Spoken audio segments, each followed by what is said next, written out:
안녕하세요. 내 코드가 그렇게 이상한가요? 3강입니다. 오늘 강의에서는 2장의 내용을 살펴보도록 하겠는데요. 간단하게 내용을 정리하면 이름 붙이기의 중요성입니다. 우리가 개발을 할 때 이름을 붙일 수 있는 여러 가지 대상이 있지만 기본적인 대상을 생각해보면 변수, 메서드, 클래스 정도 되는데요.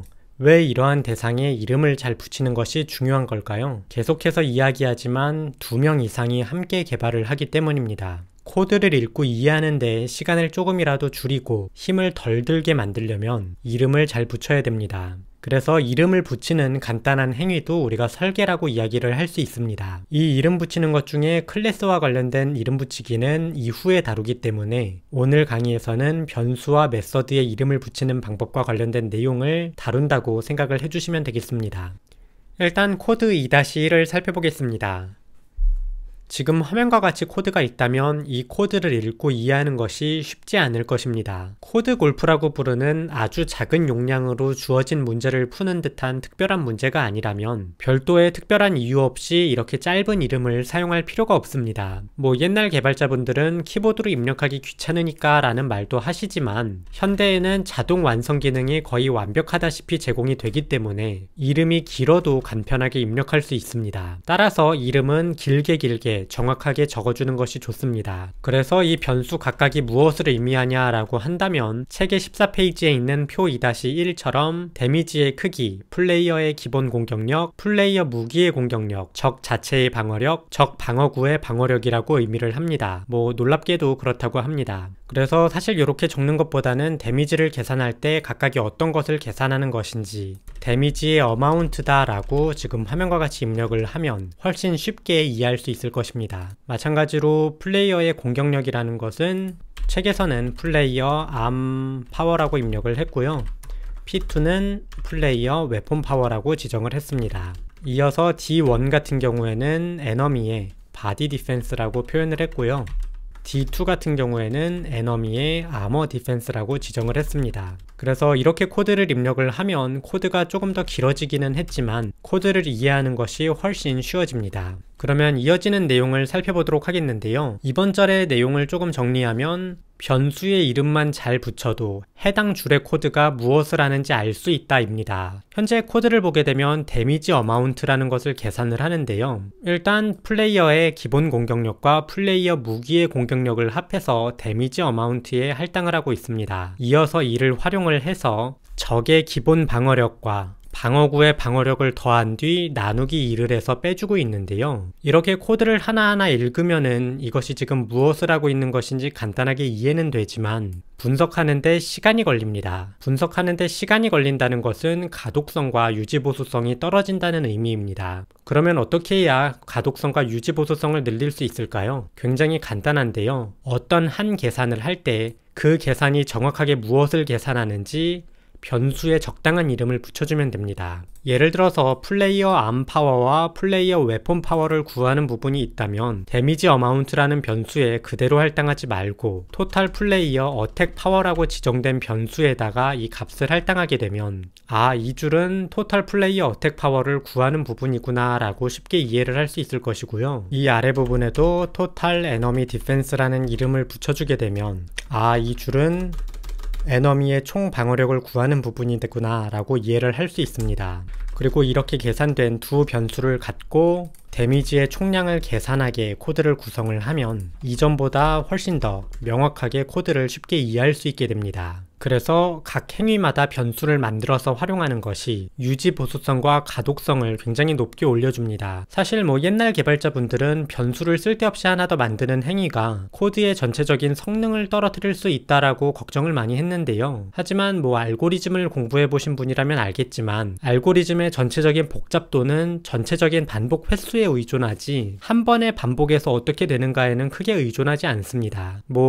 조금 영향은 주겠지만 그렇게 크리티컬하지 않다는 것이죠. 물론 성능이 정말 중요한 프로그램이라면 이렇게 변수를 더 선언하는 것이 손해라고 생각할 수 있는데요. 현대적인 컴파일러들은 최적화를 정말 잘합니다. 그래서 이런 부분도 크게 문제되지 않고요. 만약에 정말 문제가 된다라고 해도 현대적인 프로그래밍 언어들은 상수를 제공하기 때문에 상수를 활용했을 때 이러한 영향을 또 최소화할 수가 있습니다. 그래서 변수를 몇 개 더 만드는 것에 큰 부담을 갖지 않으셨으면 좋겠습니다. 참고적으로 지금 이 책을 보고 계시는 시점이 혼자 공부하는 파이썬 같은 프로그래밍 언어 기본서를 읽은 뒤에가 될 텐데요. 기본서를 공부를 하셨으면 프레임워크와 라이브러리를 활용하는 활용서, 그리고 알고리즘 책, 기초 설계책 세 가지를 모두 함께 읽어 나가시는 것을 추천합니다. 그래서 이 책만 읽지 마시고 알고리즘 책이나 프레임워크, 라이브러리 활용서도 읽어보시는 것을 추천합니다. 그래서 간단하게 내용을 설명했는데요. 지금 변수에 이름 붙이는 방식이 파이썬하고는 맞지 않으니까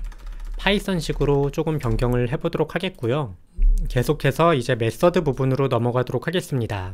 일반적으로 초보 개발자분들은 어떤 코드가 있을 때 이 코드의 내용을 주석을 사용해서 설명하려는 경우가 많습니다. 예를 들어서 현재 코드 같은 것을 보고 공격력에다가 방어력을 2로 나눈 값을 계산을 해서 이걸로 데미지를 구하는 공식이다 라는 형태로 주석을 다는 것이죠. 하지만 사실 주석은 실제로 실행되는 코드가 아닙니다. 그래서 프로그램의 사양 변경이 있을 때 예를 들어서 나누기 2로 하지 말고 나누기 3으로 해라 라고 하는 변경이 발생했을 때 코드는 변경하지만 주석은 변경하지 않고 두는 경우가 많습니다. 아니 왜 이거는 변경하고 이거는 변경 안 하나요? 라고 궁금하실 수 있는데요. 이거 바꾸는 게 생각보다 귀찮습니다. 그리고 개발을 할 때는 일정 맞추느라 시간이 부족한 경우도 많으니까 이것까지는 변경하지 않는 경우들이 많습니다. 그런데 그냥 이렇게 주석을 계속 두다 보면 사양 변경이 계속 일어나서 이 주석의 내용과 실제 코드 사이에 괴리가 많이 발생하는 경우가 있습니다. 그렇게 되면은 이 코드를 읽는 사람이 주석을 읽을 때는 공격력에다가 방어력 나누기 2를 뺀다라고 했는데 왜 여기는 나누기 3이 돼 있지 하고서 여기서부터 코드를 읽는데 문제가 생깁니다. 그래서 주석을 다는 행위 자체가 생각보다 코드의 유지보수성과 가독성을 떨어뜨리는 경우가 많습니다. 그래서 현대적으로는 문서를 만들기 위한 주석, 그리고 아주 복잡한 계산식을 설명하는 주석 정도를 제외하면은 주석을 사용하지 않는 것이 좋습니다. 그렇다면 주석을 사용하지 않고서 이 코드를 어떻게 간단하게 설명할 수 있을까요? 간단하게 이 녀석을 함수로 만들고 그 함수에다가 이름을 붙여주면 됩니다. 예를 들어서 지금 화면과 같이 estimate damage라는 이름에 이름을 붙여주게 된다면 이 코드를 보고 뭐 이게 대충 데미지를 구하는 공식이겠지 라고 생각할 수 있습니다. 또한 함수로 묶게 되면 이 코드도 반복해서 사용할 수 있기 때문에 코드의 재사용성이 늘어나게 될 것입니다. 그래서 크게 필요가 없다라고 생각되는 부분도 함수로 만들어서 사용하는 것이 가독성과 유지보수성에 큰 도움을 줍니다. 그럼 이어서 이 녀석을 클래스로 확장해 보도록 할 텐데요. 사실 클래스라는 것이 없어도 프로그래밍 하는데 크게 문제가 없어 보이는 경우가 많습니다. 그래도 우리가 클래스를 사용하는 가장 큰 이유는 이전 강의에서 보았던 것처럼 클래스에는 헛짓거리를 막을 수 있는 수많은 장치들이 내포되어 있기 때문입니다. 만약 지금과 같이 단순하게 함수와 변수로만 코드를 작성했다면 분명히 누군가는 이 내부의 코드를 다른 곳에다가 맨땅에 하드코딩해서 중복 코드가 발생하는 문제들이 생기고 말 것입니다. 중복 코드가 생겼을 때 발생하는 문제점은 이전에 언급을 했기 때문에 넘어가도록 하겠는데요. 이 코드를 간단하게 외부에서 건드릴 수 없는 클래스로 만들도록 하겠습니다. 사실 현재 코드를 클래스로 바꾼다면 이 전체적인 구조를 봐야 할 것입니다. 이게 게임이기 때문에 플레이어라는 클래스가 필요할 것 같고 적이라는 클래스가 필요할 것 같고 장비의 공격력과 방어력이 나오는 것으로 보아서 무기라든지 방어구 같은 것도 필요할 것 같습니다.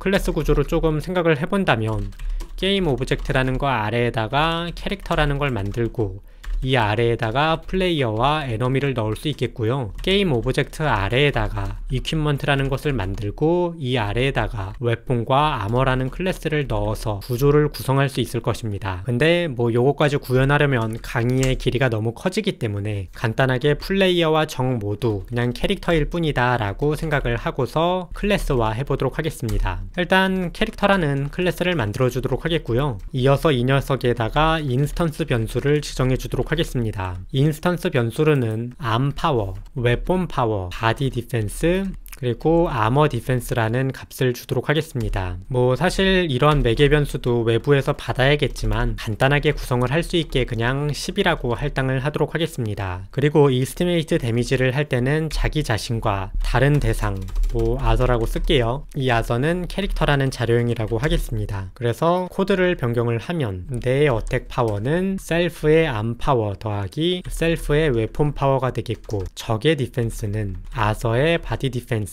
그리고 아서의 암 디펜스가 될 것입니다. 이걸 기반으로 데미지 어마운트를 계산을 하고 그 값을 최종적으로 구한 뒤 리턴해주게 코드를 구성하면 간단하게 클래스화는 할 수 있을 것이고요. 그냥 이렇게 두면 외부에서 암 파워, 웨폰 파워, 바디 디펜스, 아머 디펜스에 접근하는 일이 생길 것이므로 이 녀석들을 전부 프라이베이스로 처리해 주겠습니다. 뭐 참고적으로 파이썬에서는 이렇게 앞쪽에 언더바 2개를 쓰면은 다른 프로그래밍 언어에서 프라이베이트 인트 암 파워 한 것처럼 프라이빗이 먹게 됩니다. 그래서 다른 녀석들도 전부 다 프라이빗으로 만들어서 지금 화면과 같이 코드를 구성해 주도록 하겠습니다. 이렇게 코드를 작성을 했다면 나를 나타내는 캐릭터를 하나 만들고 적을 나타내는 캐릭터를 하나 만들어서 나에서 이스티메이트 데미지를 해서 적을 넣게 되면 데미지를 구할 수 있을 것입니다. 그래서 요걸 출력하게 코드를 작성해 보도록 하겠는데요. 사실 이 코드를 보고서 이 코드가 작동이 안 될 거라고 생각하는 분들이 굉장히 많습니다. 왜냐하면 프라이빗이 걸려 있는데 어떻게 다른 캐릭터의 프라이빗에 접근할 수 있냐라는 거죠. 근데 실제로 이 코드를 실행해 보게 되면 지금 화면과 같이 문제없이 실행되는 것을 볼 수 있습니다. 일반적으로 대부분의 프로그래밍 언어에서 이 프라이빗이라는 것은 인스턴스 단위로 접근을 막는 것이 아니라 클래스 단위로 접근을 막습니다. 그래서 캐릭터 클래스에서 캐릭터 클래스의 변수에 접근하는 것은 문제없이 가능합니다. 이게 처음에 잘못 이해를 하면은 이후에도 오해가 계속 증폭되는 부분이기 때문에 지금 한번 짚고 넘어갔으면 좋겠어서 간단하게 설명을 해보았습니다. 그래서 이 장의 내용도 간단하게 여기서 종료인데요. 책에 있는 부분보다 더 설명한 부분도 있고 책에 있는 부분을 생략한 부분도 있으므로 책의 내용을 간단하게 더 참고해 보시면 좋을 것 같습니다. 그러면 오늘 강의는 여기까지 되겠고요. 다음 강의에서 뵙도록 하겠습니다. 감사합니다.